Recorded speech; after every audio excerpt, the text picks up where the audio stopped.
Dios te bendiga, amado hermano y amigo que me estás escuchando. Hoy tendremos la lección bíblica del libro El Discípulo, lección número 21. Y como tema para esta lección, sabiduría que sorprende y ofende. Soy la hermana Janet Carrasquillo, pertenezco a la Iglesia Evangélica Unida Congregación de Arenas Blancas, donde pastorea nuestro pastor Liam Reyes. Vamos entonces con la porción bíblica que vamos a estudiar, que se encuentra en Marcos, capítulo 6, versículos del 1 al 6. Repito, puedes buscar en tu expositor la lección número 21 o en tu Biblia, que vamos a estar leyendo en Marcos capítulo 6, versículos del 1 al 6. Yo lo voy a leer la versión popular. Y dice así: en el nombre del Padre, del Hijo y del Espíritu Santo. Jesús fue de allí a su propia tierra y sus discípulos fueron con él. Cuando llegó el sábado, comenzó a enseñar en la sinagoga. Y muchos oyeron a Jesús y se preguntaron admirados: ¿dónde aprendió tantas cosas? ¿De dónde ha sacado esa sabiduría y los milagros que hace? ¿No es este el carpintero, el hijo de María y hermano de Santiago, José, Judas y Simón? ¿Y no viven sus hermanas también aquí entre nosotros? Y no tenían fe en él. Pero Jesús les dijo: en todas partes se honra a un profeta, menos en su propia tierra, entre sus parientes y en su propia casa. No pudo hacer allí ningún milagro, aparte de poner las manos sobre unos pocos enfermos y sanarlos. Y estaba asombrado porque aquella gente no creía en él. Palabra de Dios. Dios santo y Dios bueno, gracias por tu palabra, Señor. Gracias porque tú nos das vida, Dios amado, para poder, oh mi Dios amado, estar aquí dando esta clase. Gracias, oh Señor, porque tú eres el que nos levantas y permites, oh Señor, que tu palabra sea expandida por medio de las redes en estos momentos de tanta dificultad que tenemos, oh Señor. Pero te damos gracias porque tu palabra no se detiene. Permite que haga aquello para la cual es enviada. Abre nuestro intelecto, nuestra sabiduría y ayúdanos a entenderla para así, mi Dios amado, vivirla. En el nombre de Cristo Jesús, a ti he orado. Amén. Vamos entonces con la introducción de la lección para hoy. En esta lección veremos cómo la sabiduría que viene de Dios es rechazada por personas que creen que tener conocimiento los hace sabios. Jesús da muestras de su sabiduría y sus compueblanos, aquellos que lo vieron crecer, no lo aceptaron porque tenían un concepto o una idea errónea de lo que es ser sabio. Y más aún, si esa persona trastoca el orden social, no es visto con buenos ojos. La sabiduría de Jesús cambió el orden social que tenían aquellos líderes del momento.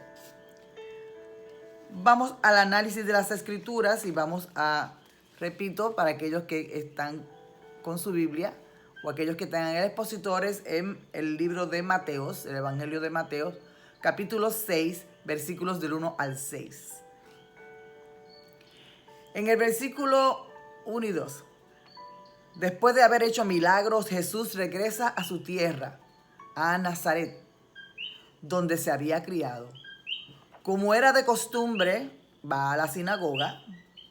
Habíamos dicho ya en la lección pasada, cuando iban a las fiestas y fueron a Pentecostés, y así sus padres le habían enseñado.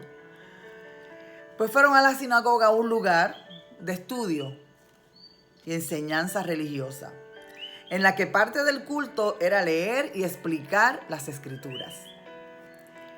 En el Evangelio de Lucas, capítulo 4, versículos 16 al 30, es un mensaje paralelo al de Mateos capítulo 6, del 1 al 6 que estamos hoy estudiando.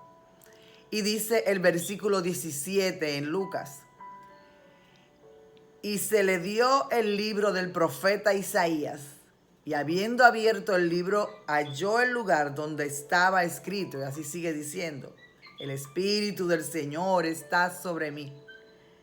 Y sigue leyendo los versículos 1 y 2 ahí en el libro de Isaías. Y después enrolla el libro y les dice entonces a ellos: hoy se ha cumplido.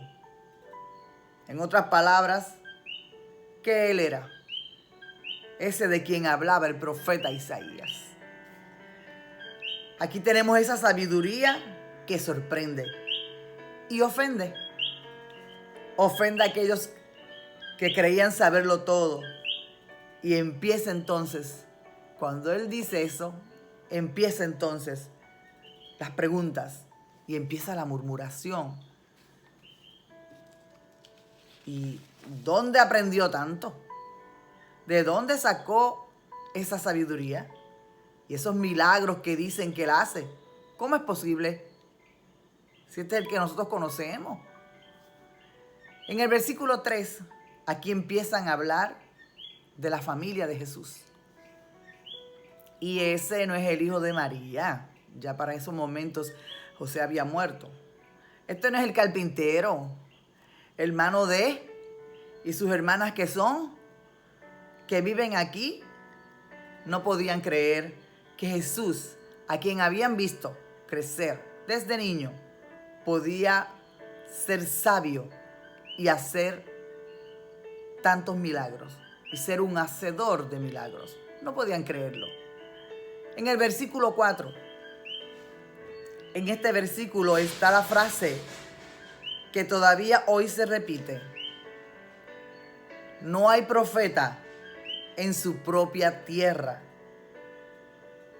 Según Lucas, en esta frase, Jesús les ha advertido que no hará nada en particular por ellos, por el solo hecho de ser sus vecinos.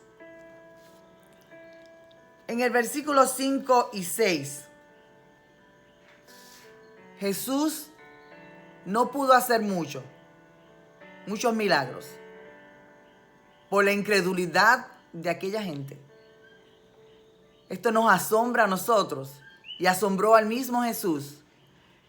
En el libro de Lucas nos dice que todos los de la sinagoga se llenaron de ira y lo intentaron matar.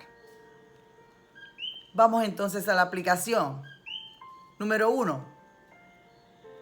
El seguir a Cristo y buscar hacer lo correcto según su palabra nos puede traer problemas, rechazo, aún con la familia. Por ejemplo, si empiezas a buscar de Dios y te apartas del jangueo, como dicen ellos, y como se dice en la calle, te tildan de antisocial. Ya este es un antisocial. Se metió a los cristianos ya. Este no comparte con la familia. Si denuncias la injusticia y todo aquello que va en deterioro de la familia, eres criticado también. Número 2. Esta lección nos hace recordar que en ocasiones el buscar de Dios tiene un precio muy alto. Podemos ser rechazados. Tenemos entonces que preguntarnos: ¿qué haré? ¿Actuaré de acuerdo a los valores del reino? Aunque seamos rechazados, aunque sea rechazada. ¿O buscaré ser aprobado por los demás?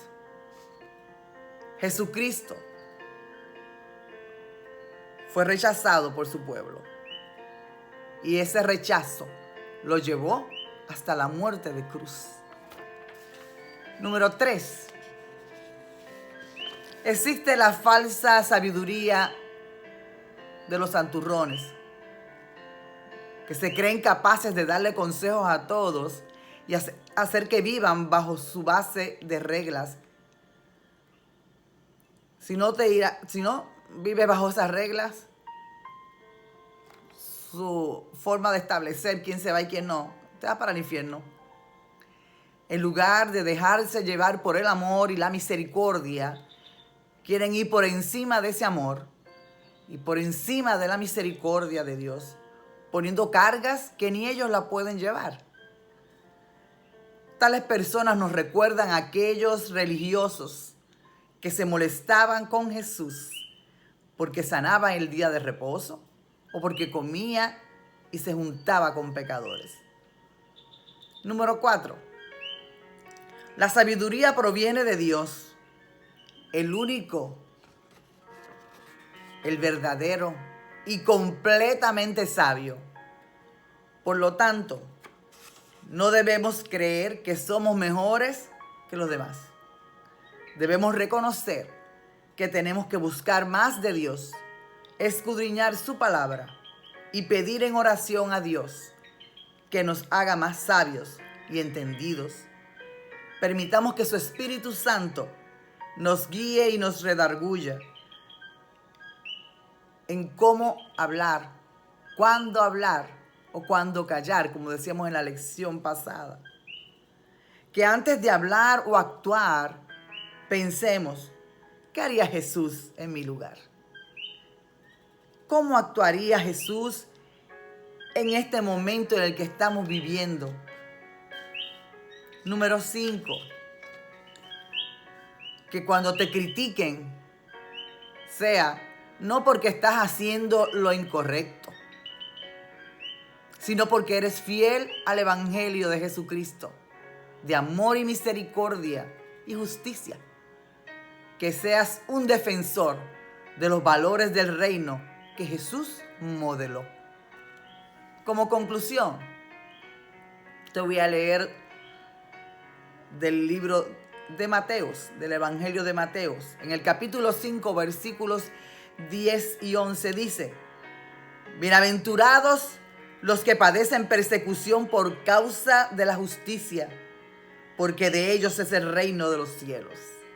Bienaventurados sois cuando por mi causa os vituperen y os persigan y digan toda clase de mal contra vosotros, mintiendo. Alabado es el Señor. Dios te bendiga, mi amado hermano y hermana, que me estás escuchando. Y sí, la sabiduría de Dios solo la conseguimos de parte de Dios. Pero pueden haber personas que sean ofendidas cuando hablamos. Procura en todo momento hacer la voluntad del Señor. Buscar esa sabiduría del Señor para que en este momento difícil que estamos viviendo, y que usted dirá ya va bastante tiempo, no sabemos hasta cuándo, que esa sabiduría del Señor nos llene para cuando salga de nuestra boca palabra, acción, la hagamos de acuerdo a la voluntad del Señor y a su sabiduría. Dios te bendiga y te guarde. Será hasta la próxima. Y recuerda, Dios es bueno siempre.